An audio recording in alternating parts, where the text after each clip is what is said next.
Hey, hello.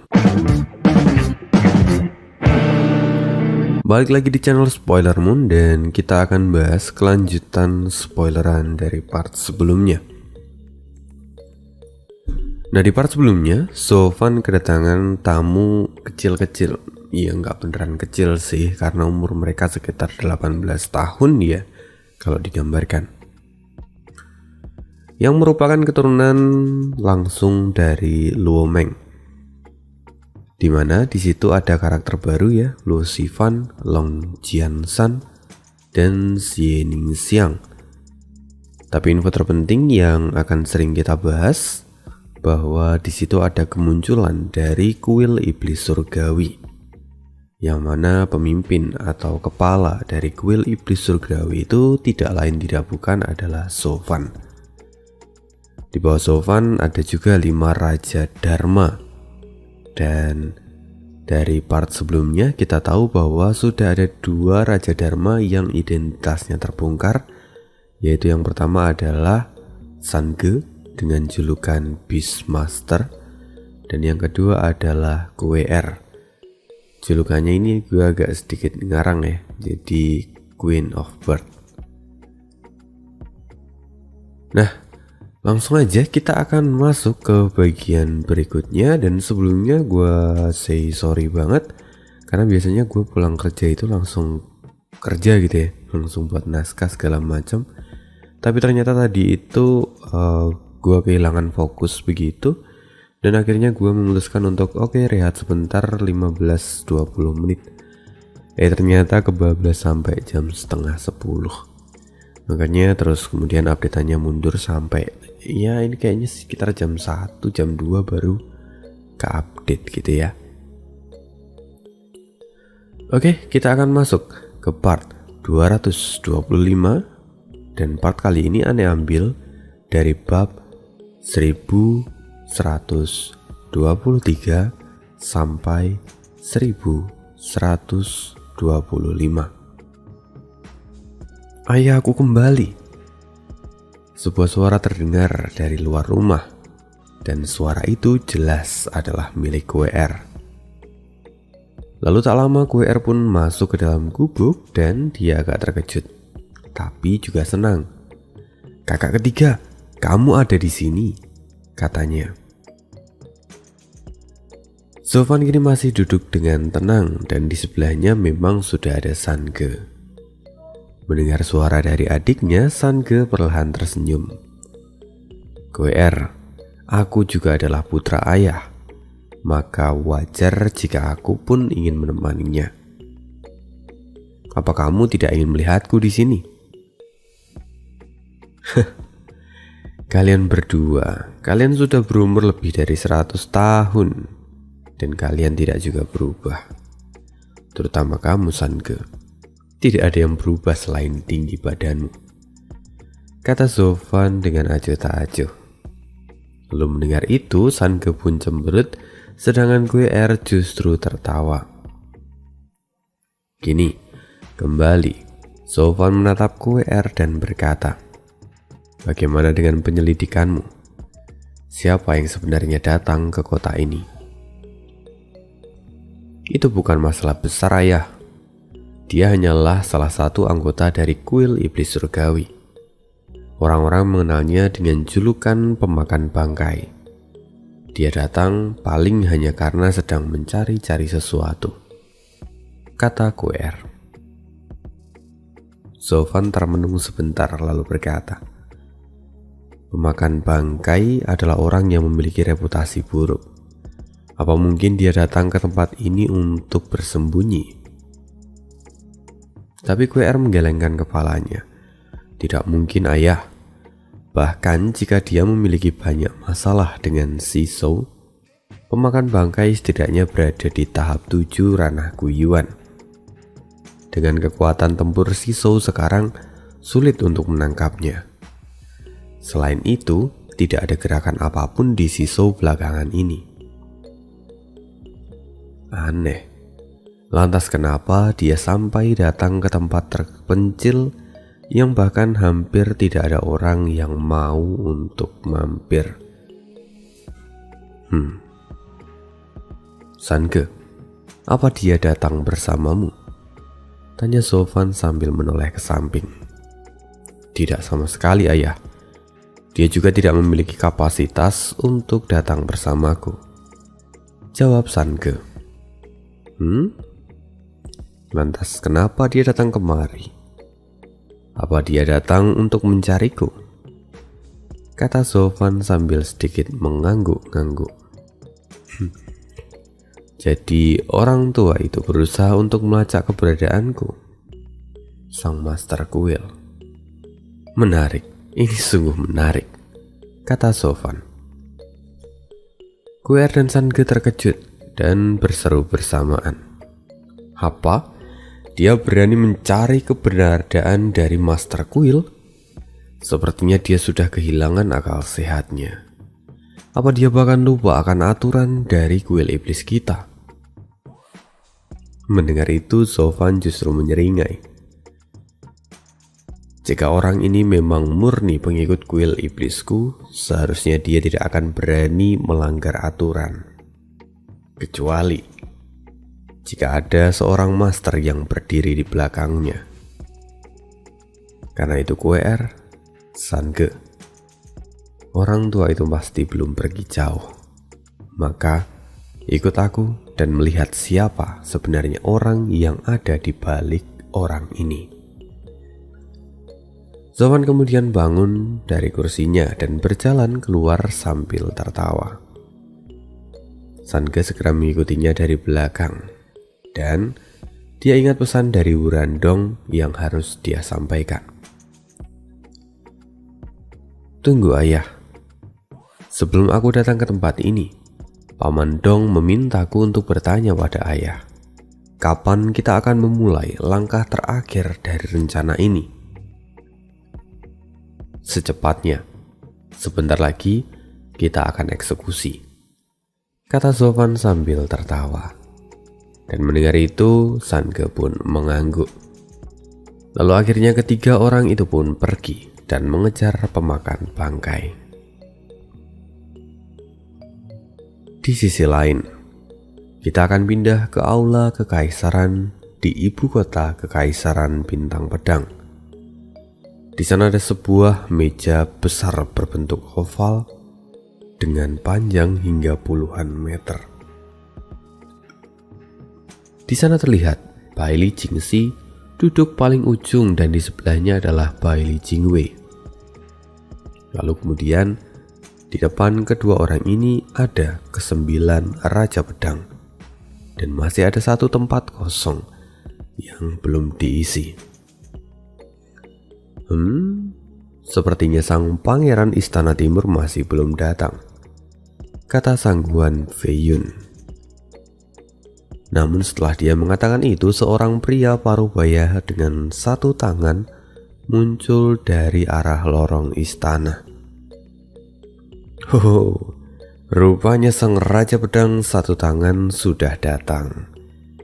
Maka kita bisa segera memulai rapat ini, kata Sangguan Feiyun sambil sedikit menyindir Bai Li Sedum yang baru saja datang.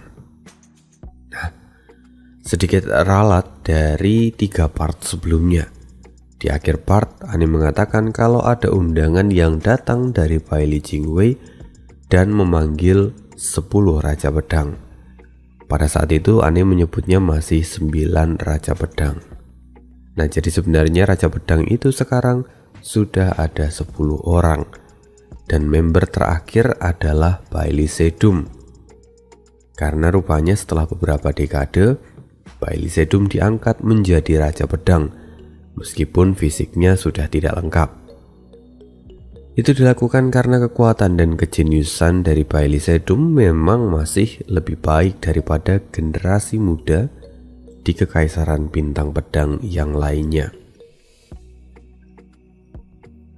Kini Bai Li Sedum bisa mendengar suara Feiyun, tapi dia mengabaikannya dan kemudian segera duduk di tempat yang sudah disediakan untuknya. Baiklah, karena ke-10 Raja Pedang sudah hadir, maka kita akan mulai pertemuan ini, kata Bai Li Jingwei. Ke-10 Raja Pedang, Sebenarnya, Anda semua dikumpulkan di sini untuk membahas satu hal yang sekali lagi itu membuat saya merasa malu.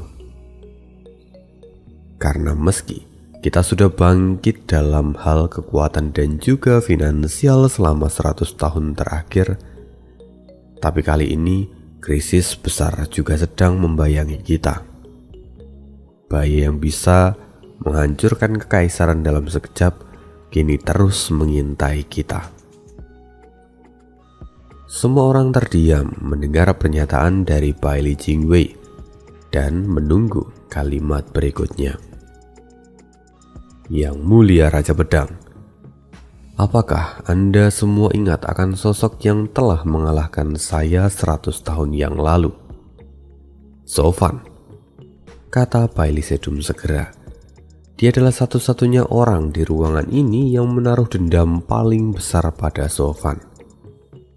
Jadi saat ingatan tentang Sofan itu dipancing keluar, amarahnya pun langsung naik seketika.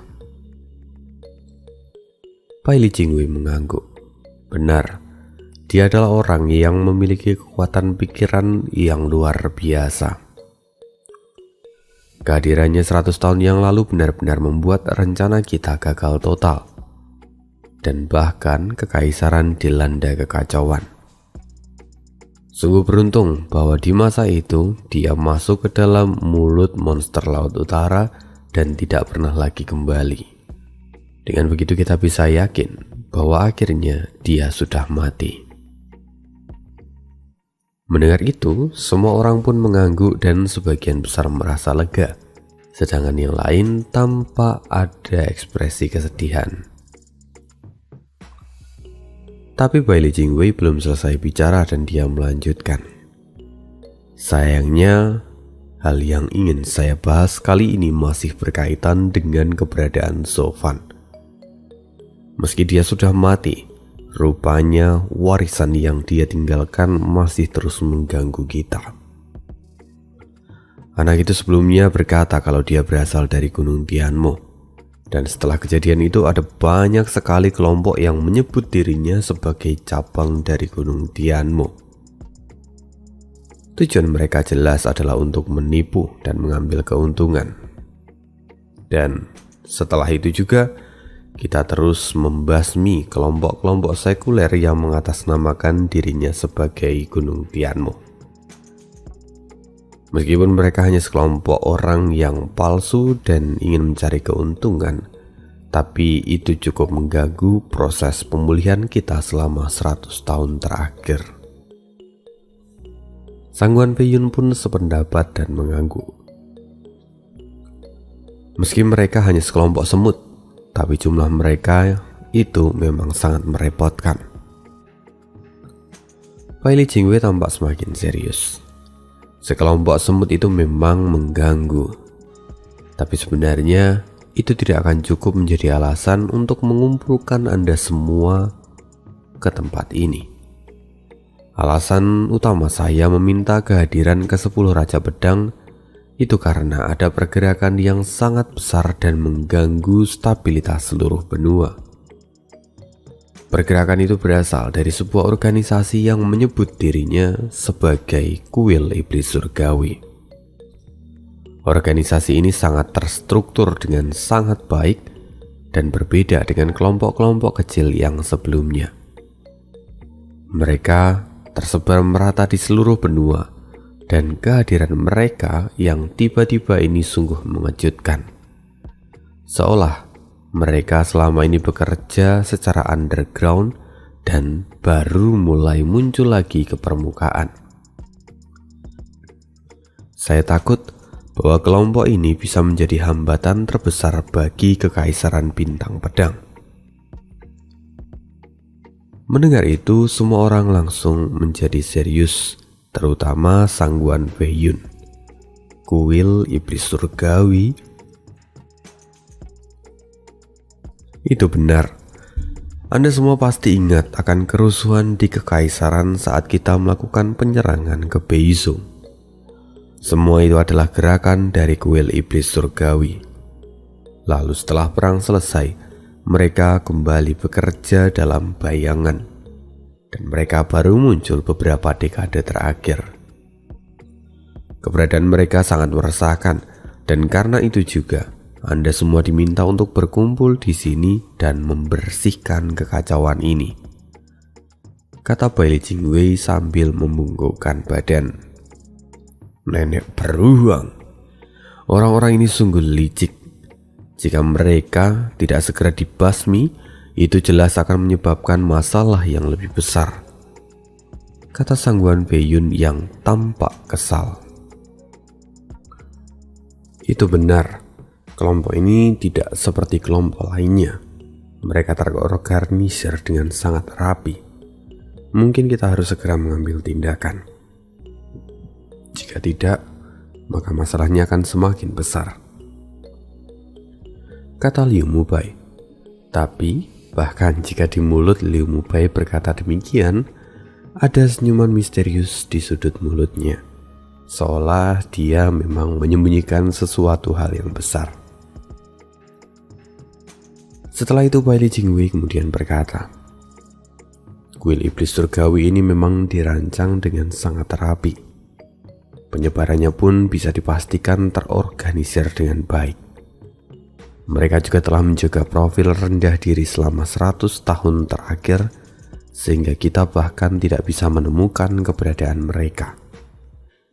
Saya khawatir bahwa kelompok ini sebenarnya memang dirancang oleh Zhou Fan pada waktu itu.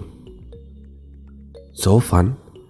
Apa maksud Anda anak itu masih belum mati? Kata Sangguan Beiyun dan Bai Liyuyun secara bersamaan. Tapi Bai Jingwei menggelengkan kepala. Tidak, seharusnya dia memang sudah mati pada saat masuk ke mulut monster Laut Utara.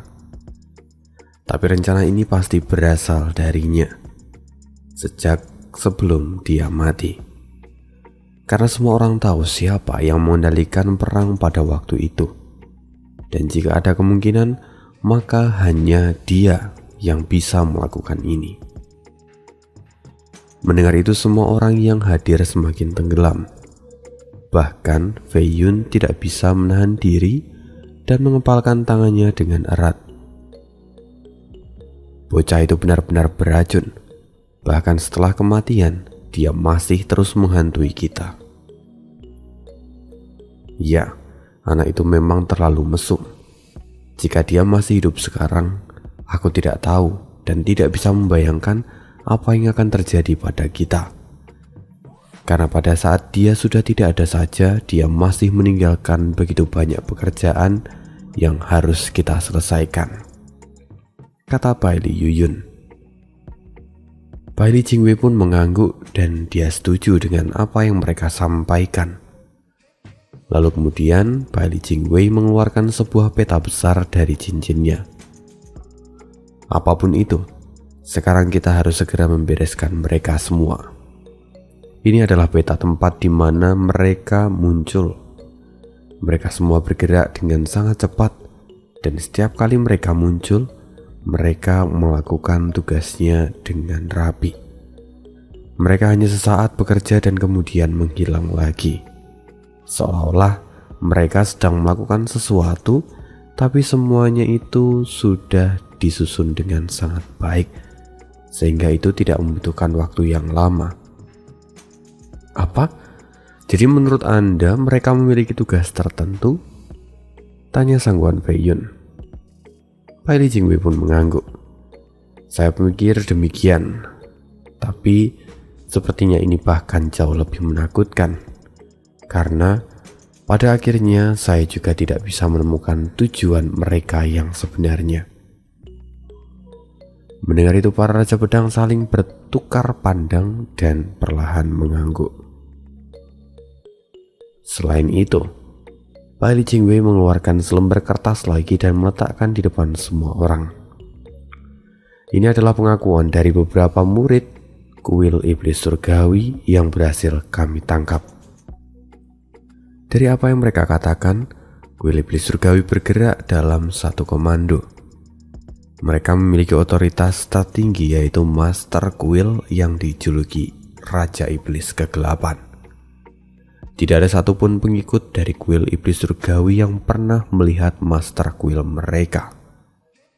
Hanya orang-orang penting yang mungkin sudah melihatnya. Lalu dari yang mereka tahu, hanya ada 5 Raja Dharma yang menghandle masalah-masalah di dalam kuil. Kelima Raja Dharma itu merupakan bawahan langsung dari Master Kuil dengan masing-masing julukan: Beastmaster, Queen of Bird, Strength, Fire, dan Ice.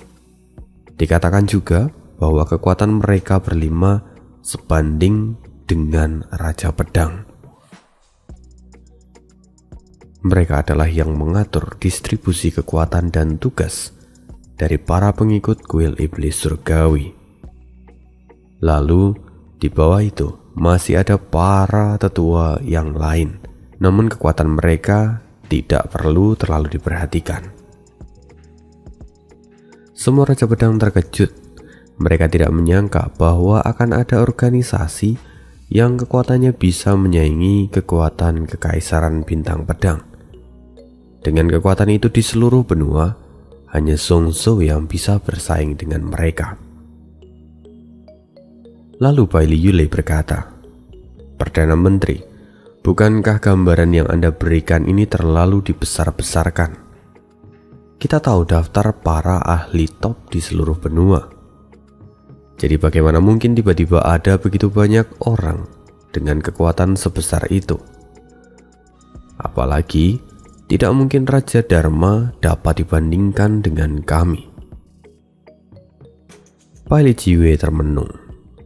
Sejujurnya, saya juga meragukan hal yang sama. Namun tiba-tiba Sang Guan Feiyun berkata, "Sebenarnya, sebelum saya datang kemari, saya bertemu dengan sekelompok orang misterius di wilayah saya. Saat saya hendak mengeksekusi mereka, seorang pemuda datang dan menghadangku. Sulit dipercaya, tapi kami bertukar pukulan lebih dari 300 gerakan, dan kami memang berada di tingkatan yang sama. Lalu saya sempat dengar bahwa orang-orang itu memanggil pemuda ini dengan sebutan Raja Dharma Beastmaster." Semua orang terdiam dan banyak yang kulitnya memucat karena terkejut. Mereka memperhatikan Feiyun dan memastikan bahwa tidak ada kebohongan. Sayangnya itu memang adalah kenyataan. Sang Guan Feiyun pun hanya bisa tersenyum masam. Saya sendiri heran dari mana monster kecil itu sebenarnya berasal. Tapi setelah mendengar penjelasan dari Perdana Menteri, saya yakin bahwa memang dia adalah salah satu kekuatan dari kuil iblis surgawi. Tubuh Bailey Jingwei gemetar. Artinya lagu penyair yang belakangan ini menyebar juga bukan hanya sebuah bualan. Jika itu benar-benar terjadi, maka ini adalah pertanda yang mengerikan. "Lagu?" tanya mereka. Benar, belakangan ini ada lagu dari penyair yang menyiratkan maksud tersembunyi, bahwa saat kegelapan datang, kekaisaran akan tumbang, dan kelima wilayah akan menjadi satu di bawah kendali Raja Iblis Kegelapan. Semua orang merenung sebentar. Lalu Sang Guan Feiyun menatap Bailey Jingwei dan berkata, "Tuan Perdana Menteri, sekarang situasi kita sedang genting. Dan ini hal yang sebenarnya ingin saya tanyakan sejak lama. Jadi, mengapa kami masih belum melihat leluhur setelah 100 tahun berlalu? Apa yang sebenarnya terjadi? Situasi sekarang sangat mendesak, dan apakah leluhur tidak akan muncul? Jika tidak, ini akan benar-benar berbahaya. Terlebih lagi ada sosok yang dikatakan lebih kuat dari kelima Raja Dharma." Mendengar itu, ke-9 Raja Pedang lainnya pun langsung menatap Bailey Jingwei bersamaan. Jelas itu mengejutkan bagi Bailey Jingwei, tapi dia harus tetap tenang dan berkata, Leluhur saat ini masih mencoba untuk menerobos kemacetan yang belum pernah ditembus manusia dalam sejarah. Dia mundur selama 100 tahun untuk mencapai puncak yang belum pernah dicapai siapapun. Yakinlah, Anda akan melihat keagungan beliau di masa depan. Kalau begitu kami akan menantikannya, jawab Sangguan Wei Yun sambil menghela nafas. Setelah itu, Bai Li Jingwei mengambil kembali kedua kertas yang ada di meja dan berkata, "Semuanya, ini adalah masalah kita bersama. Maka saya harap saat Anda semua kembali, Anda akan langsung mengambil tindakan untuk menangani kuil iblis surgawi. Kita tidak bisa membiarkan mereka terus bergerak semaunya. Maka nanti, saya juga akan memberikan instruksi lebih lanjut. Jadi sekarang saya mempersilahkan Anda semua untuk kembali ke wilayah masing-masing." "Baiklah, jika memang begitu maka kami mohon undur diri," kata Sangguan Wei Yun sambil bangun dan mengepalkan tangannya. Lalu kemudian ke-9 Raja Pedang lainnya pun mengikutinya pergi dan meninggalkan tempat itu. Akhirnya ruangan itu menjadi sepi dan hanya tersisa Bai Li Jingxi dan Bai Li Jingwei. Wajah Bai Li Jingxi terlihat suram dan dia berkata, "Jingwei, sudah 100 tahun dan saya khawatir kita tidak akan bisa lagi menyembunyikan ini dari mereka. Semua akan semakin curiga." "Yang mulia tidak perlu khawatir. Serahkan semua masalah ini pada saya. Kedamaian kekaisaran akan terus bertahan dan tidak akan pernah runtuh," kata Bai Li Jingwei dengan penuh percaya diri. Akhirnya, sebagian besar Raja Pedang telah pergi dan di luar kini hanya tersisa 3 orang. Mereka adalah Sangguan Wei Yun dan Ginseng dan Liu Mubai. Wei Yun mencibir. Siapa yang menyangka bahwa akan datang situasi seperti ini? Bahkan Bai Li Sedum yang sebelumnya digadang-gadang menjadi Raja Pedang tak terkalahkan generasi kedua pun kini berakhir mengenaskan. Bahkan setelah 100 tahun berlalu tidak ada banyak yang berubah. Mendengar itu dan Ginseng menghela nafas. Sesungguhnya ke-10 pangeran itu kuat dan jenius. Tapi mereka cukup sial karena di Beizhou bertemu dengan Zhou-Fan. Hanya saja meski begitu, pada akhirnya Bai Li Sedum tetap naik tahta. Dan sebentar lagi pasti akan ada lagi Raja Pedang baru yang akan lahir. Saudara Dan, apa yang kamu bicarakan? Jika ada begitu banyak Raja Pedang di keluarga Bai Li, maka kita tidak akan punya tempat lagi, kata Sangguan Wei Yun. Aku tidak terlalu memperdulikan itu. Malahan, jika itu terjadi aku bisa kembali ke gunung dan hidup dengan caraku sendiri, kata Dan Ginseng sambil tertawa. Saudara Dan, meski aku tidak menyukai saudara Wei Yun, tapi kali ini aku sepemikiran dengannya. Jika ada banyak ahli yang lahir dari generasi baru, maka kita tidak akan memiliki tempat lagi. Jadi mungkin kita harus berterima kasih pada Zhou-Fan karena sudah menyediakan tempat ini untuk kita, kata Liu Mubai yang tiba-tiba menyahut. Mendengar itu, Wei Yun pun mengangguk dan setuju. Saudara Liu, sepertinya tebakan kita benar bahwa Raja Pedang tak terkalahkan sudah mati, kata Jiu Jianxian yang baru saja datang. Apa kalian tadi memperhatikan mimik wajah Bai Li Jingwei? Terlihat jelas bahwa ada sesuatu yang saat ini sedang dia sembunyikan. Shh. Liu Mubai segera memberikan isyarat supaya Jiu Jianxian itu diam. Pak Tua, apa kamu sudah gila mengatakan semua itu di sini? Jika ada yang mendengarnya, maka kita bisa dalam masalah besar. Bahkan jika itu benar, memangnya siapa yang bisa menghentikan kita? Raja Pedang tak terkalahkan sudah menghilang sejak lama. Tidak ada yang bisa menghentikan kita dengan mudah. Selain itu, bukankah tindakan mereka sungguh aneh? Saat para pangeran yang digadang-gadangkan sebagai penerus Raja Pedang mati di medan perang, tidak ada satupun tindakan. Jika itu masa lalu, pasti akan ada gerakan untuk menunjuk pengganti dan kemudian melatih mereka dengan pedang suci. Tapi kali ini tidak. Semuanya seolah ditutup-tutupi. Bai Jingwei pasti telah mengatur semua ini. Mendengar itu Dan Gingseng dan Liu Mubai mulai menyeringai. Tapi kemudian dengan kepura-puraan Liu Mubai berkata, "Pak Tua, hati-hati akan mulutmu. Itu masihlah sebuah asumsi. Lantas bagaimana jika leluhur masih hidup?" Mendengar itu Jiu Jianxian pun terdiam. Sedangkan Sang Guan Feiyun tampak acuh tak acuh dan matanya terlihat tegas. Tidak peduli apakah Raja Pedang itu masih hidup atau tidak, orang tua ini tidak akan pernah meninggalkan Kekaisaran Bintang Pedang. Karena hanya Kekaisaran Bintang Pedang yang mampu membantu orang tua ini menyerang Dongzhou dan mengambil kembali semua yang seharusnya menjadi milik orang tua ini. Semua orang melihat Sang Guan Feiyun lalu bergumam, "Feiyun, kamu terlalu gigih."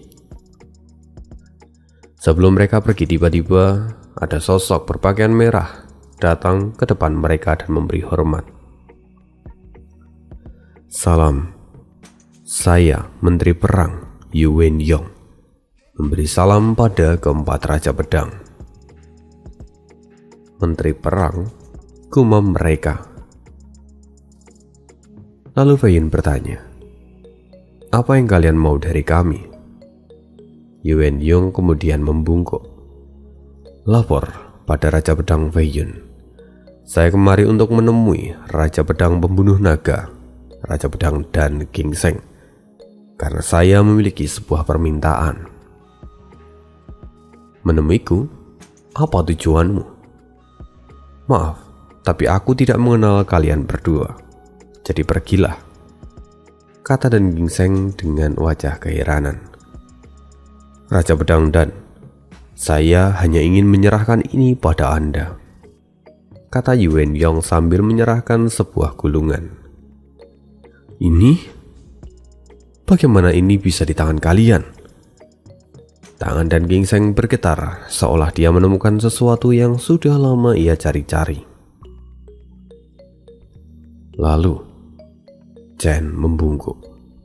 "Raja Pedang Dan, sebelumnya Anda telah membuat sumpah di Sisou, di mana jika Anda akan mengabulkan permintaan dari orang yang membawakan lukisan ini pada Anda." "Itu benar. Jadi katakan apa yang kau minta," kata Dan Gingseng. Yu Wenyong mengangguk dan memberi hormat. "Raja Pedang Dan, saya sebenarnya adalah penduduk asli Sisou, Yu Wenyong. Saya awalnya adalah pangeran dari Kekaisaran Tianyu. Tapi karena pemberontakan, saya dijatuhkan dan harus melarikan diri." Oke. Orang tua ini tidak peduli dari mana asalmu. Aku hanya bertanya, apa yang kau minta?" "Baik, Lord. Jadi, saya hanya berharap bahwa Raja Pedang Dan mau menghancurkan Kekaisaran Tianyu dan membasmi seluruh anggota Luo Meng," kata Yu Wenyong dengan penuh ketegasan dan amarah.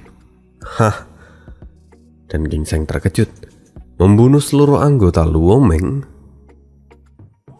Feiyun yang mendengar ini tiba-tiba mendapatkan ide dan kemudian maju membela Dan Gingseng. "Apa kalian berdua sudah gila? Bagaimana bisa kalian meminta sesuatu yang tidak masuk akal seperti itu? Bahkan, jika aku tidak pernah mendengar nama Kekaisaran Tianyu, tapi Luo Meng itu adalah sesuatu yang berbeda. Kekuatan mereka saja setara dengan setengah kekuatan Shizou saat ini. Jika kau berniat menghancurkan mereka, itu artinya kau ingin menjadikan Raja Dan sebagai musuh dari semua orang di Shizou. Dan King Seng mengangguk. Apa yang dikatakan Raja Pedang Wei Yun itu benar. Lagi pula sumpah orang tua ini dibuat hanya jika orang tua ini mampu melakukannya. Tapi menghapuskan Luo Meng itu ada di luar kemampuanku. Jadi aku minta maaf, dan sekarang mintalah hal yang lain. Raja Pedang Pembunuh Naga, saya hanya ingin balas dendam. Keluarga Luo telah mengambil kerajaanku, dan saya tidak bisa melupakan kebencian ini. Karena itu juga saya bertekad untuk menemui Anda. Saya pergi dan memakan waktu hingga 100 tahun hanya untuk menemui Anda. Lantas apakah saya harus melupakan keinginan itu? Kata Yuan Yong. 100 tahun bukanlah waktu yang singkat. Tapi itu tidak bisa menjadi alasan yang kuat bagi Raja Pedang Dan untuk memenuhi keinginan kalian.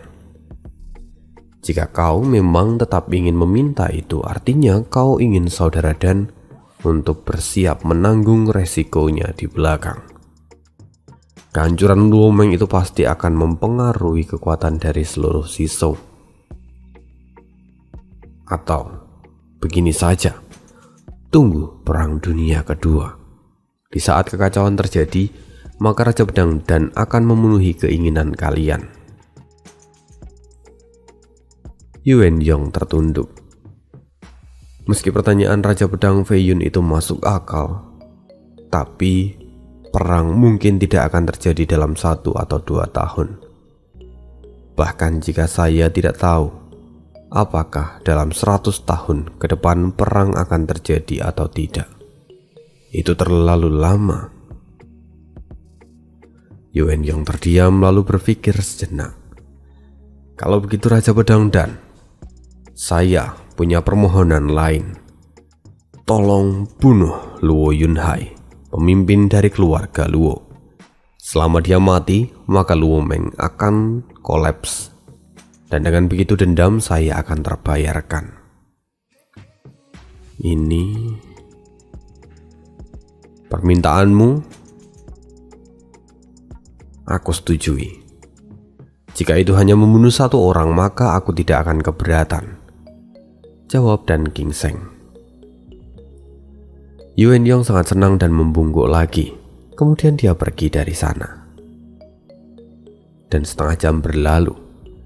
Di sebuah ruangan gelap, Pak Li Jingwei datang menemui seseorang.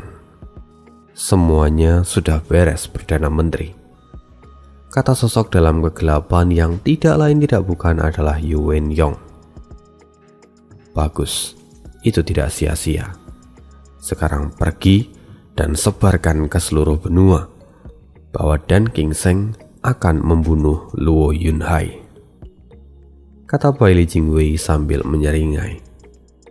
Terima kasih Perdana Menteri atas kesempatannya, kata Yuan Yong. Bai Li Jingwei mengangguk dan dengan senyum di wajahnya dia bergumam. Faktor-faktor pengganggu akan hilang satu persatu, dan Kekaisaran Bintang Pedang akan kembali berjaya. Bai Li Jingwei tertawa di tengah gelapnya ruangan itu. Dan ini permenungan gue waktu baca di bagian ini tuh kayak, sebenarnya Zovan di dunia nyata itu ada gak sih? Dan jawabannya adalah ada. Bahwa pada bagian ini itu menariknya, author bisa menghubungkan, membuat supaya perang, penyerangan keluarga Luo itu terjadi. Karena sebelumnya nih mikir kayak, apa nih Kekaisaran Bintang Pedang akan menyerang keluarga Luo? Alasannya apa? Nah itu menjadi tanda tanya, dan dijawab di part ini bahwa ternyata Yuan Yong datang untuk memancing percikan api supaya keluarga Luo diserang. Dan kalau kalian sadar, Yuan Yong itu sudah ada dari ark kekaisaran. Ketika kekaisaran sudah runtuh dan dia melarikan diri, baru setelah sekian tahun, 100 tahun lebih ya, dia muncul lagi dan kemudian memancing percikan api supaya dan Ginseng kemudian menyerang Luo Yunhai, menyerang Luo Meng secara tidak langsung. Ya, keren banget. Nah, itulah pemikiran dari seorang Zhou Fan di real life, pencipta dari komik ini. Ya, gitu aja untuk hari ini. Thank you dan selamat istirahat. Bye.